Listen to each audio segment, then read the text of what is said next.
जनाब दोस्तों, स्वागत है आज की हमारी नई कहानी में।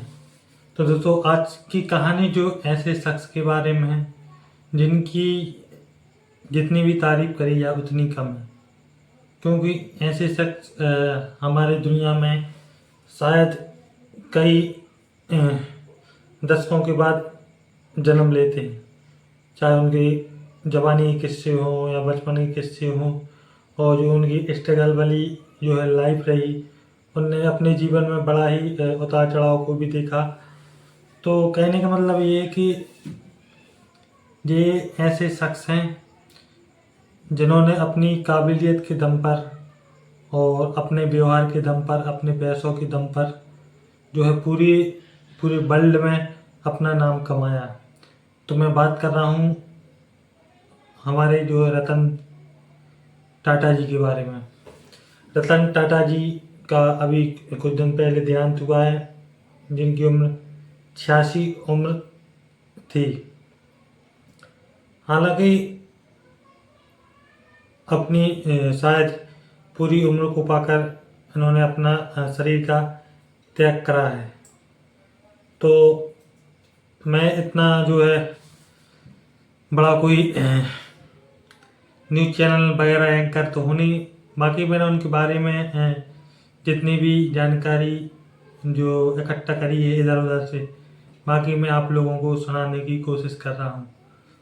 तो भैया, जो हमारे रतन टाटा जी थे, तो चूँकि इनका जो शुरू से टाटा जो कंपनी है या नाम है, ये कहीं ना कहीं एक ब्रांड है आज के समय में। तो ये टाटा कहते हैं कि ये टाटा नाम कोई पहले ऐसी जगह थी, तो उसके आधार पर इसका जो नाम टाटा पड़ा था। तो सबसे पहले इनके फाउंडर जो संस्थापक थे, जमशेद जी टाटा। जमशेद जी टाटा ने इस टाटा कंपनी या जो भी बोलें इसको, टाटा की शुरुआत करी गई थी जमशेद जी के द्वारा। तो जमशेद जी के दो बेटे थे, रतनबीर टाटा और दोराबजी टाटा। और चूंकि रतनबीर टाटा की जवानी में मृत्यु हो गई थी, तो चूंकि उनके पास कोई बच्चा वगैरह नहीं था, तो उनकी माता जी ने एक पारसी अनाथालय करके कोई मुंबई में है, शायद पारसी अनाथालय, वहाँ से एक बच्चे को गोद लेती हैं, और इसके बाद उनका नाम रखा जाता है नवल टाटा। तो फिर नवल टाटा को गोद लेने के बाद अब देखना, ये अब रतनबीर टाटा से अभी स्टार्ट हो रहा है। तो रतनबीर, चूँकि अब नवल टाटा जो रतनबीर की मतलब जवानी में मृत्यु हुई, और इसके बाद उनकी कोई औलाद नहीं हुई, तो उनकी पत्नी ने एक बच्चे को गोद लिया जिनका नाम रखा नवल टाटा। तो अब इस बच्चे के दो बेटे हुए, रतन टाटा और जिमी टाटा। तो चूँकि अब दो बच्चे हुए जो सगे बोल सकते हैं, तो चूँकि कहते हैं कि नवल टाटा की पहली अ, पत्नी से तलाक हुआ था, फिर दूसरी शादी हुई, और चूँकि मैं बात कर रहा हूँ अभी रतन टाटा के पिताजी के बारे में, जिनका नाम था नवल टाटा। तो नवल टाटा की पहली पत्नी से तलाक हुआ था, और फिर दूसरी शादी हुई, और उसके बाद जो है दूसरी अ, बच्चे का नाम रखा, या उनसे जो औलाद हुई तो उनका नाम रखा नोएल टाटा। क्योंकि हम इनको शायद सौतेले बच्चे भी बोल सकते हैं हमारे रतन टाटा जी के, क्योंकि अरबों खरबों की संपत्ति इनके पास। और शुरू से मतलब जो फाउंडर थे जमशेद जी टाटा, उन्होंने बड़ी ही मेहनत करके इस टाटा कंपनी की नींव रखी थी। तो इसके बाद रतन टाटा जी अब दादी के पास रहते हैं, क्योंकि वो अब पिताजी के पास नहीं रहते। और धीरे धीरे अब रतन टाटा जी बड़े हुए और मुंबई में उन्होंने जो अपनी शुरुआती पढ़ाई करी, जो 10वीं 12वीं वगैरह होती है। इसके बाद पढ़ाई करने के बाद रतन टाटा जी न्यूयॉर्क गए, जहाँ पर उन्होंने अपनी इंजीनियरिंग की पढ़ाई करी। हालांकि इंजीनियरिंग की पढ़ाई के दौरान भी वो बहुत ही माइंडेड आदमी थे और उन्होंने कुछ ऐसे पुरस्कार भी जीते थे उस कॉलेज से, जो कि आज भी उन्होंने अपने जो उनका घर था वहाँ पर संभाल कर रखे थे। तो कहीं ना कहीं जब ये न्यूयॉर्क में यहाँ अमेरिका में जो पढ़ाई कर रहे थे, तो हमेशा से इनका एक माइंड में बात थी कि मैं जो अपने दादा परदादा की या पिताजी की प्रॉपर्टी है, तो उसमें मैं उसको आगे नहीं बढ़ाऊंगा, या जो भी मैं अपना बिजनेस खुद को जो है खुद का खोलूँगा और खुद के दम पर अब जो है अपना नाम कमाऊँगा। तो कहीं ना कहीं उनके मन में ये था कि मैं सेल्फ डिफेंस अपने दम पर जो है देश दुनिया में अपना नाम रोशन करूँगा। तो एक बात ये इनके माइंड में हमेशा घूमती थी। तो इसके बाद जो पढ़ाई के दौरान अमेरिका में इन्होंने जो है कई कंपनियों में छोटी मोटी नौकरियां भी करी। तो इसी बीच जो जब ये नौकरी वगैरह कर रहे थे या कॉलेज में पढ़ाई कर रहे थे, तो कहते हैं कि इसी बीच उन्हें अमेरिका में किसी लड़की से शायद लगा हुआ या प्यार हुआ। तो उस टाइम पे शायद उनकी शादी भी होने वाली थी। शादी होने के कुछ दिन पहले अचानक जो रतन टाटा की दादी थी, जो कि गुजरात में रहा करती थी, तो अचानक उनका कॉल जाता है रतन जी के पास और उनको बोला जाता है कि आपकी जो है दादी की तबीयत खराब है, सीरियस है, तो आप जल्दी से जल्दी इंडिया आ जाएं। तो इसके बाद जो रतन टाटा जी अपना काम धाम छोड़कर, अपनी पढ़ाई छोड़कर इंडिया आते हैं। तो इंडिया आने के बाद अब चूँकि उस टाइम ये था कि 1960 का दौर था, तो 1960 में उस टाइम पे शायद हमारे भारत और चीन के बीच कुछ तनाव जो हमारी बॉर्डर का प्रॉब्लम चल रही थी। तो उस कारण से अब ये शायद फ्लाइट वगैरह में भी दिक्कत आ रही थी चलाने में। तो उस टाइम पे अभी वापस अमेरिका नहीं जा पाए और कुछ दिनों तक इनको जो है इंडिया में ही रुकना पड़ा। तो इंडिया में रुकने के बाद अब हुआ ये कि जो लड़की को ये चाहते थे या पाया करते थे, तो अब ये था कि उनके घर वाले को कहीं ना कहीं ऐसा लगा कि अब शायद ये भारत छोड़कर शायद अमेरिका ना आए, या कुछ भी जो भी उन्होंने समझा हो। तो इसके बाद कहते हैं कि उस लड़की की शादी जो उनके माता पिता थे कहीं और करा दी थी। तो इसके ये भी सुनने में आया था कि एक ये भी था कि उस टाइम पे अगर इनकी शादी हो जाती तो शायद हो जाती। तो फिर अब कहीं ना कहीं बाद में इनको रतन जी को जो है पता चला कि वो शादी जो उनकी गर्लफ्रेंड थी, तो उनकी शादी कहीं और हो गई है। तो हालांकि उन्होंने अपना जज्बा नहीं खोया, विश्वास नहीं खोया। और कई बार ये होता है ना कि कोई इस प्रकार की जो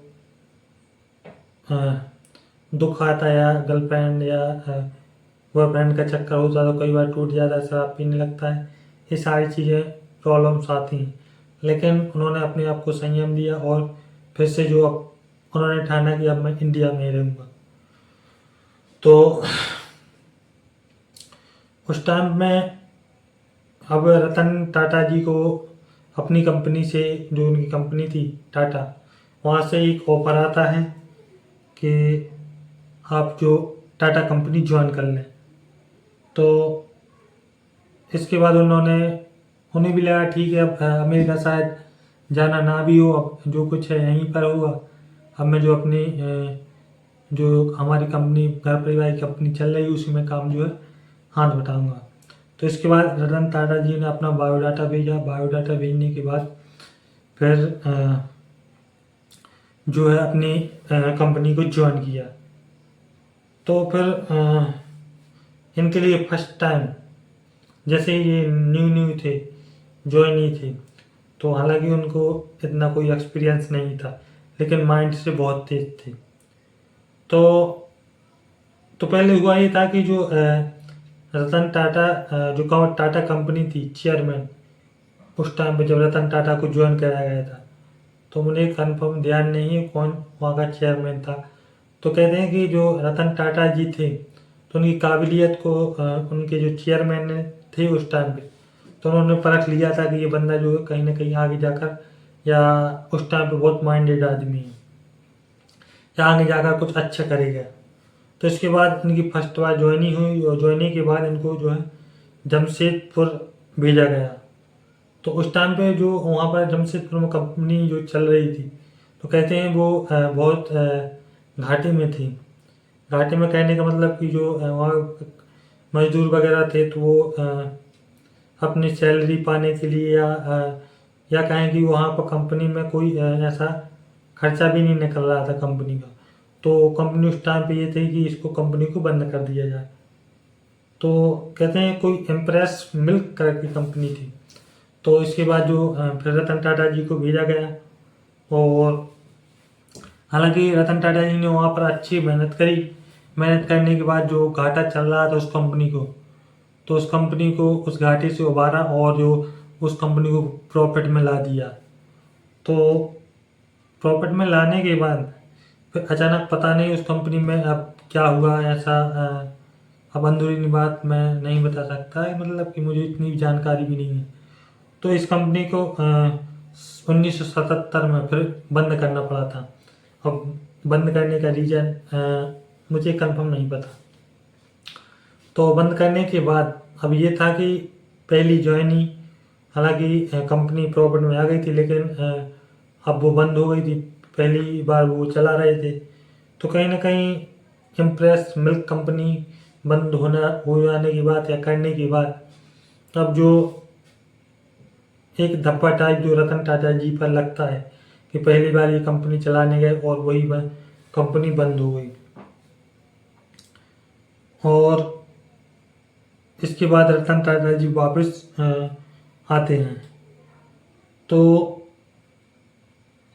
फिर इसके बाद जो कहीं ना कहीं जो वहाँ के चेयरमैन थे, तो अब उनको लगा कि जो अब वो भी शायद बुजुर्ग हो गए थे उस टाइम पे, तो अब कोई चेयरमैन भी चाहिए था उस टाइम पे। तो उनकी काबिलियत को देखकर जो 1981 में शायद जमाजी टाटा थे जो चेयरमैन थे उस टाइम 1981 में, तो फिर ऑफर हुआ कि जो है रतन टाटा जी को जो है यहाँ का चेयरमैन बनाया जाए। तो हालांकि जो उनके घर परिवार वाली थी, तो लोगों ने विरोध किया। होता है ना कि एक परिवार में जो विरोधी भी होते हैं, कुछ अच्छे भी होते हैं, तो उनके परिवार वालों ने विरोध किया। विरोधी होने के बावजूद उनको 1981 में रतन टाटा का चेयरमैन बना दिया गया। अब पूरी टाटा कंपनी की जो बागडोर थी, जितने भी उनकी सर्विस चल रही थी, वो पूरी रतन टाटा जी के हाथ में थी। तो 1981 में टाटा ग्रुप के चेयरमैन बनने पर फिर तरक्की अब हर कंपनी में हर क्षेत्र अब मिलना स्टार्ट हुई, और जो है कंपनियों ने नए आयाम भरे और दिन दुगनी और रात चौगुनी तरक्की करना स्टार्ट करी। तो फिर उन्होंने अब अपने दिमाग से, अपने तरीके से ऐसी कोई चीज़ नहीं बनी जिसको रतन टाटा जी ने अपनी कंपनी में बनाया ना हो। नमक से लेकर हवाई जहाज तक, और हर वो चीज़, जूता चप्पल हो, चाहे कोई भी ऐसी चीज़, चाहे वाहन हो जो कि हमारे दैनिक जीवन में यूज किए जाते हैं, ऐसी कोई चीज़ नहीं बची जो टाटा कंपनी ने बनाया ना हो। ट्रक हो, बस हो, ट्रैक्टर हो, मोटरसाइकिल हो, सारी चीज़ें जो, और जो कंपनी में अब बनाना स्टार्ट हुए। अब तो कहते हैं कि उस टाइम पे टाटा जी को कहीं ना कहीं जो एक लगाव था टाटा मोटर्स, जिनको मोटर्स कार वगैरह का ज़्यादा शौक था। तो अब उन्होंने अब इस चीज़ पर ज़्यादा ध्यान देना स्टार्ट करा। तो धीरे धीरे वक्त बीता और इसके बीचों बीच जैसे जब इन चेयरमैन बने तो 3-4 बार उनको ऐसे शायद ऑफर आए शादी के लिए, 3 बार और आए थे, शायद कोई गर्लफ्रेंड भी बनी थी। और कहते हैं कि उस टाइम पे मशहूर कोई एक्टर थी, बॉलीवुड की एक्टर सिमी ग्रेवाल करके, तो उनके प्यार की चर्चाएं भी उस टाइम पे आई थी। हालांकि कितनी सच्चाई है भगवान जाने। सिमी ग्रेवाल से भी इनके प्यार के किस्से बताए गए थे। तो किसी कारण बस जो भी हुआ हो, तो चेयरमैन बनने के बाद भी जो सिमी ग्रेवाल जी से इनकी जो है शादी नहीं हो पाई थी। तो ऐसे जो 3-4 मूवमेंट आए जो लगा कि एक इंटरव्यू में हालांकि उन्होंने भी कहा भी था कि कोई रिपोर्टर ने उनसे पूछा था कि आपको शादी क्यों नहीं करी, तो उन्होंने बताया था कि मेरी लाइफ में ऐसे 3-4 मूवमेंट आए जो कि शायद उस टाइम पर हो जाती, लेकिन नहीं हुई तो ठीक है, बिना शादी की भी इंसान जी जाता है, अच्छा खासा नाम कमा लेता है। तो रतन टाटा जी हालांकि अभी कुछ 2015-16 के समथिंग या 12-15 के बीच में उन्होंने एक टाटा नैनो भी लॉन्च करी थी। और वो कहीं ना कहीं उनका ये मोटिव था कि जो हाँ जो गरीब से गरीब तबके के लोग हैं या गरीब फैमिली से बिलोंग करते हैं और जो कि कार का मज़ा लेना चाहते हैं, तो उन्होंने एक टाटा जो है नैनो लॉन्च करी थी, जो शायद 1-1.25 लाख के समथिंग उसकी प्राइस थी, जो कि हर गरीब से गरीब परिवार जो है खरीद सकता था। हालांकि ये लोगों ने इसको ज़्यादा पसंद नहीं किया और ये कुछ दिनों के चलने के बाद ये जो है इस कंपनी की जो इस मॉडल की जो है कंपनी ने कार बनाना बंद कर दी। उस टाइम पे कई लोगों ने हालांकि खरीदी भी थी। तो हालांकि उनके ऐसे बहुत किस्से हैं और कई ऐसे जो उनकी लाइफ के या उनको कहें दानवीर कहें, या कई लोग उनका दानवीर कर्ण से भी नाम जोड़ते हैं, जो कि महाभारत के बहुत बड़े दानवीर थे। तो दानवीर कहने का मतलब ये कि जितना उन्होंने दान किया वो करते थे। यदि इतना दान यदि आम लोगों को एक करके देते तो कई लाखों की संख्या में लोग करोड़पति बन जाते। मगर ये था कि पूरी देश को उन्होंने जो दिया दान करके दिया। कई उन्होंने हॉस्पिटल बनाई, कई कैंसर की हॉस्पिटल हैं और कई एनिमल्स कुत्ता वगैरह की जो है हॉस्पिटल उन्होंने बनवा कर दी। और आज भी जो कई ऐसे टेस्ट चल रहे हैं जो कि टाटा ग्रुप ऑफ कंपनी के थ्रू ही चलते हैं, कि जितना भी जो काम या उस कंपनी से प्रॉफिट होता है वो सारा जो है उस ट्रस्ट में जाता है। जैसे कोई माँ बाप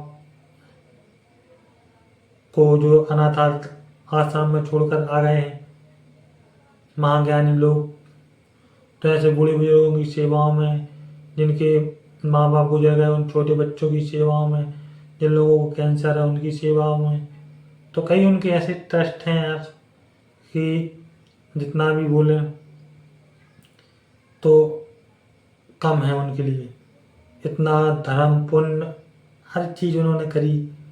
हालांकि कितना भी लोग जो आज की जनरेशन है शायद उनको नहीं जानते, लेकिन बहुत इतने जो महान आदमी या देवता कहें तो गलत नहीं होगा, इतने खुश मिजाज आदमी जो शायद आज हमारे बीच नहीं है। तो कई उनके ऐसे किस्से हैं हालांकि जो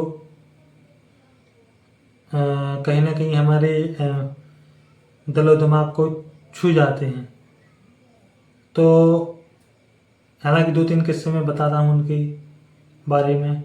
तो कहते हैं कि इंग्लैंड में क्योंकि इंग्लैंड की जो महारानी थी उस टाइम पे एलिजाबेथ करके थी, तो चूँकि उनके कामों से इतनी वो प्रभावित हुई थी इंग्लैंड में, क्योंकि बहुत ही नाम हो रहा था टाटा कंपनी का यहाँ पर इंडिया में, तो उन्होंने पर्सनली उनको इनवाइट किया और वो शायद कोई जो वहाँ का इंग्लैंड का जो सर्वोच्च पुरस्कार होता है, जो भी जैसा भी हमारा शायद भारत में होता है, शायद वहाँ का भी कोई होता हुआ, तो कहते हैं कि उन्होंने उनको पर्सनली लेटर लिखा था और वो चाहती थी कि रतन जी इंग्लैंड आए और ये जो है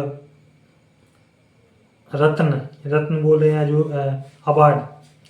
अवार्ड जो अपने हाथों से ग्रहण करें।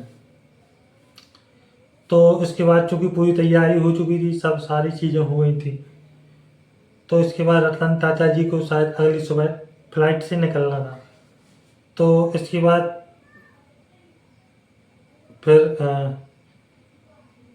जो रतन टाटा जी शाम को एक मेल करवाते हैं, फैक्स करवाते हैं, उस टाइम पे फैक्स का ज़माना था शायद, तो फैक्स करवाते हैं और लिखते हैं कि क्षमा करिए महारानी जी, मैं दिल से आपसे क्षमा मांगता हूँ कि आपने मुझे इतने सम्मान के साथ मुझे आमंत्रित किया, लेकिन मैं आपसे क्षमा प्रार्थी हूँ कि मैं आपके यहाँ अब नहीं आ पाऊँगा। अब क्यों नहीं आए, तो इसके बाद उन्होंने अपना कोई ऐसा कंफर्म रीज़न नहीं बताया था उस टाइम पे कि मैं इस कारण से नहीं आ पाया, क्योंकि वो अपनी पर्सनल चीज़ें किसी के साथ शेयर नहीं करते थे। तो उसके बाद एक बार इंटरव्यू में एलिजाबेथ से पूछा गया था कि उस टाइम पर रतन टाटा जी क्यों नहीं आए थे, तो उन्होंने एक बात कही थी कि रतन टाटा जी ने मुझे बाद में कॉल किया था, बोला था कि मेरी जो है उस टाइम पे कुत्ते की तबीयत ख़राब थी, तो मैं नहीं आ पाया। यदि मैं उस टाइम पे आता तो मेरे कुत्ते की जो देखभाल कौन करता, क्योंकि उनके जानवरों से बहुत लगाव था। वो खुद जो चूँकि उनको लगाव था तो खुद ही कुत्ता वगैरह पालते थे और खुद ही उनकी देखभाल करते थे। कोई भी उनका जो गार्ड वगैरह वो लगाना पसंद नहीं करते थे। तो एक ये भी किस्सा था। और एक किस्सा ये भी रहा कि कोई उनकी फैक्ट्री थी, तो उसके बाद जो कई गैंगस्टर दवारा या वहाँ के रॉबिन हुड या दबंग टाइप नेता, जो गुंडा टाइप नेता या जो भी बोल दें, गुंडा टाइप थे, तो उन्होंने एक कंपनी को शायद हथियाने की कोशिश करी थी। तो उस टाइम पे हो ये रहा था कि वहाँ के जो कंपनी के सारे मजदूर वगैरह थे, तो उन्होंने हड़ताल भी कर दी थी। तो हड़ताल करने के बाद अब ये कंपनी घाटे में जाने लगी थी। तो उसके बाद ये बात अब ऊपर तक आती, रतन टाटा जी को बात को जो पता चलता है, तो इसके बाद रतन टाटा जी इसके बारे में पूरी जानकारी इकट्ठा करते हैं और जानकारी का पता लगाते हैं कि मैटर क्या है। तो इसके बाद कहते हैं कि रतन टाटा जी बिना डरे उस कंपनी में जाते हैं और उस मिल में रुकते हैं और बोलते हैं कि जब तक इसकी आला सामान नहीं होते मैं यहाँ से नहीं जाऊँगा। तो उस टाइम पे उस जो रॉबिन हुड टाइप था, जो दबंग आदमी था वहाँ का, तो उस टाइम पे वहाँ पे उस एरिया में उसकी इतनी चलती थी कि वो कोई भी पुलिस उसके खिलाफ कोई एक्शन नहीं लेती थी और कोई भी पुलिस की इतनी हिम्मत नहीं होती थी कि उसको गिरफ्तार कर सके। तो इसके बाद हो ये रहा था कि जैसा वो बोलता था वहाँ के मजदूरों से, उसी प्रकार के जो है मजदूरों को करना पड़ता था, क्योंकि वो जान से मारने की धमकी भी देता था। तो ये सारी चीज़ें पता चल रही थी। हालांकि रतन टाटा जी बहुत पावरफुल आदमी थे, ऐसे कितने भी कई गुंडों को वो ठिकाने लगवा सकते थे। इतना पैसा वो ऐसी चुटकी बजाते और विदेशों से ही आदमी बुलवा लेते और ऐसे गुंडों को चुटकियों में उड़वा देते। लेकिन उनके मन में कहीं ना कहीं ये था कि मैं स्वयं करूँगा, मैं किसी प्रकार की हिंसा नहीं करूँगा। तो उसके बाद रतन टाटा जी वहाँ रहे उस फैक्ट्री में रहने के बाद, और कुछ उन्होंने ऐसी एक्टिविटी करी अपने दिमाग से कि उस जो वहाँ का रॉबिन हुड था, जो गुंडा टाइप था, उसने खुद जाकर पुलिस में सरेंडर किया था और सरेंडर हो जाने के बाद जो है पूरी जो वहाँ के वर्कर थे उन्होंने काम किया और कंपनी जो है प्रॉफिट में आ गई थी। इसके बाद वहाँ से वो आ गए थे। और कई ऐसा भी किस्से हैं अद्भुत उनकी लाइफ के किस्से कि एक बार जो फूड कंपनी हालांकि आज शायद आप लोग जानते होंगे, जो भी ट्रैक्टर वगैरह बनाती है, शायद ये कहीं अमेरिका की कंपनी है, कहाँ की है, जहाँ शायद जापान की है फूड कंपनी। तो एक बार जब ये था कि ये इंडिका कंपनी जब उनकी कार लॉन्च हुई थी रतन टाटा जी की, तो इंडिका कंपनी जो लॉन्च हुई वो कार मार्केट में उतारी गई। हालांकि पहले रतन टाटा जी को लगा था कि ये कार बहुत अच्छी बिक्री करेगी, लोग इसको पसंद करेंगे, इसके फीचर को जो है पसंद करेंगे। हालांकि मार्केट में उतार जाने के बाद इसमें ज़्यादा कोई रिस्पॉन्स नहीं मिला लोगों का और ये कंपनी धीरे धीरे घाटे में जाने लगी। घाटे में जाने के बाद कंडीशन ये आ गई थी कि अब इस कंपनी को जो है बेचने की नौबत आ गई थी। तो उस टाइम पे अब कई लोगों ने सलाह मशवरा किया और सलाह दी कि इस कंपनी को बेच दिया जाए। तो अब ये था कि इतनी बड़ी कंपनी शायद इंडिया में तो कोई खरीदेगा नहीं। तो अब ये बात करते हैं बाहर शायद जापान या अमेरिका, कहीं भी जहाँ की ये फूड कंपनी थी। तो वहाँ पर जाते हैं, फूड कंपनी के जो मालिक थे उनसे बोलते हैं कि ऐसी ऐसी बात है, जो मैं अपनी इंडिका कंपनी जो है बेचना चाहता हूँ, जो कि कार की कंपनी है। तो उस टाइम पे फूड के कंपनी के जो मालिक थे उन्होंने हंसकर रतन टाटा जी का मजाक उड़ाया था। वो बोलते हैं, भाई तो अपने दिमाग से इतना ओवर दिमाग क्यों चलाते हो? ओवर दिमाग के अलावा जब जिस चीज़ में तुम्हें कोई एक्सपीरियंस नहीं है, क्यों अपना ज़बरदस्ती ऐसा काम करते हैं कि जो कि आप घाटे में जाते हो। तो उसके बाद ये बात रतन टाटा जी के दिमाग में लग गई या घर गई। तो चूँकि रतन टाटा जी शांत स्वभाव के थे और उनको लगा कि ये शायद इस आदमी ने मेरे बारे में नहीं बोला बल्कि पूरे भारत देश के बारे में बोला है। तो रतन टाटा जी बोलते कुछ नहीं, वो चुपचाप उठकर वहाँ से उठ के और वापस इंडिया आते हैं।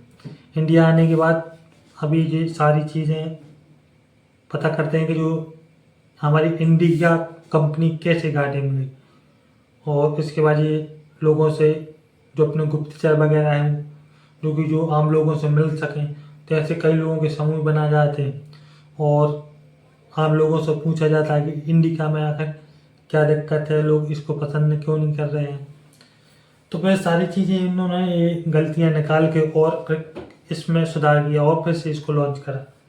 तो लॉन्च करने के बाद फिर जो इसमें सुधार हुआ, तो फिर इसमें इतनी बिक्री हुई जो कि अनुमान से ज़्यादा, जितना उनको लग भी नहीं रहा था कि इतना प्रॉफिट में जाएगी। और वो कंपनी अब इंडिका आसमान छूने लगी, इंडिका कंपनी जो कि कार की कंपनी थी। और हुआ ये कि अब देखो किस्मत का खेल देखो, जहाँ पर ये फोर्ड कंपनी के मालिक से बात करने गए थे बेचने को, अभी हुआ है कि फूड कंपनी जो है घाटे में जाने लगी थी। और अब फूड कंपनी इतनी घाटे में चली गई थी कि अब शायद ये दिवालिया होने की कगार पे थी। अब उसमें भी शायद कोई फॉल्ट हुआ होगा।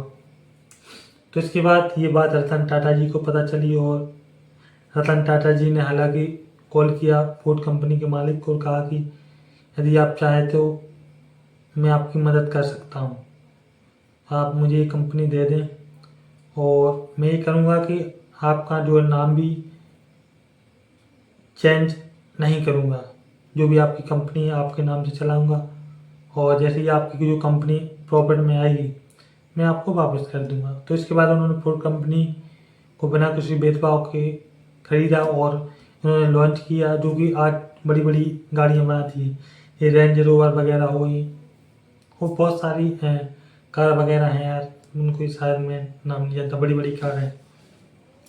तो ये कई ऐसे किस्से हैं उनके बारे में जो कि सुनने के बाद कहीं ना कहीं अद्भुत लगते हैं और सुनने में मज़ा भी आता है।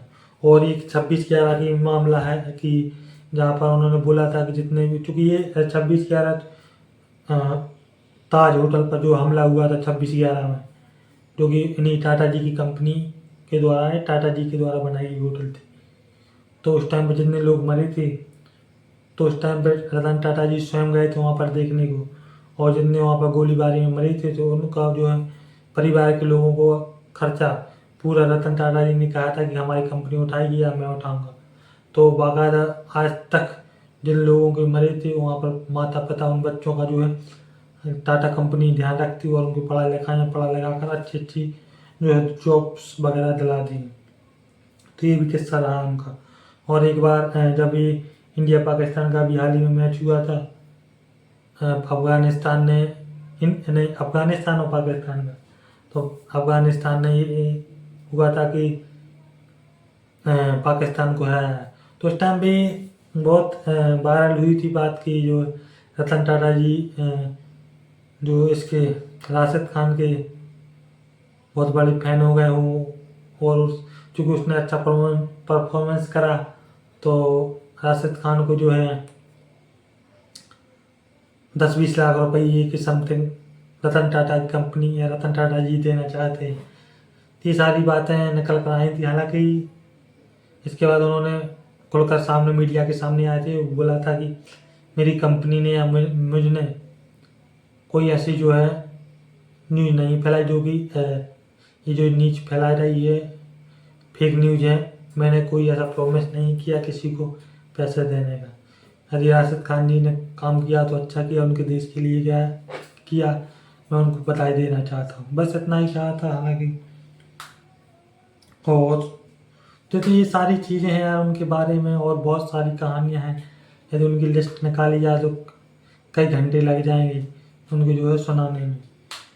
और एक उनका भी बहुत बड़ा हॉस्पिटल भी है लीलावती नहीं, मुंबई में कोई 5 मंजिल जानवरों का हॉस्पिटल है जो उन्होंने बनवाया था। और एक